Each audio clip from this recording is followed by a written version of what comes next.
다윗이 이길 수 없었던 골리앗을 이겼던 것을 우리 가운데 적용을 하려면 다윗과 같은 상황을 똑같이 끌어와야 되는데, 첫 번째, 다윗은 아무 기대나 보상을 기대하지 않았어요. 두 번째는 심지어 환영받지 못할 수 있어요. 영적인 전투, 내가 믿음을 지키면서 아무도 알아주지 않는 혼자 믿음 지키는 게 뭔 소용이 있어. 하지만 골리앗과 같은 상황 속에서 하나님, 저 이거 이겨야 됩니다. 제가 믿는 자로서 쓰러지면 안 됩니다. 여러분, 이거는 아무도 환영받지 못할 수 있어요. 야, 예수 믿으면 요즘 누가 그렇게 믿어, 적당히 해, 적당히, 이렇게 할 수 있는데, 여러분, 그걸 이겨나가는 거, 그럼 하나님 그 기도를 들어줄 수 있는 것이죠.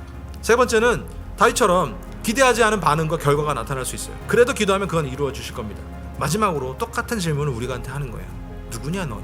이렇게 묻는 겁니다. 누구의 아들이냐? 라고 우리 가운데 질문하는 거예요. 다시 말해서 우리는 누구의 자녀냐? 라고 묻고 있는 거예요. 어떤 내가 직분을 갖고 있는 그 정체성을 묻는 게 아니라 누구의 자녀냐? 넌 누구로 인하여 어떤 아버지를 모시고 살아가느냐? 이걸 지금 묻고 있는 거예요. 우리는 하나님의 자녀입니다. 여기에 모두 동의하실 것이죠. 그러면 이 하나님의 자녀는 어떻게 됐느냐?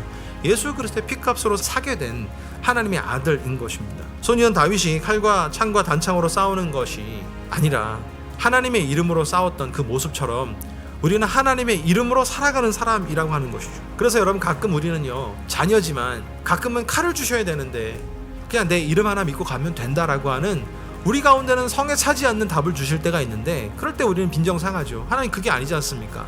제가 이게 어려운데 왜 이걸 해결해 주지 않습니까? 여러분, 자녀는 이게 특권이에요. 그렇다고 해서 자녀를 끊어버리지 않아요.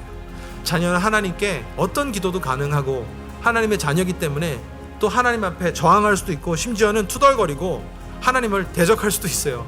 내가 뭐 애들처럼, 대적이란 말이 좀 위험하고 센데, 그게 아니라 아이들 화나면 밥 안 먹어 그러잖아요. 밥 안 먹어 하는 것처럼 하면 안 해, 나 안 해, 이렇게 할 수도 있지만, 중요한 것은 그 자녀는 떠나지 않습니다.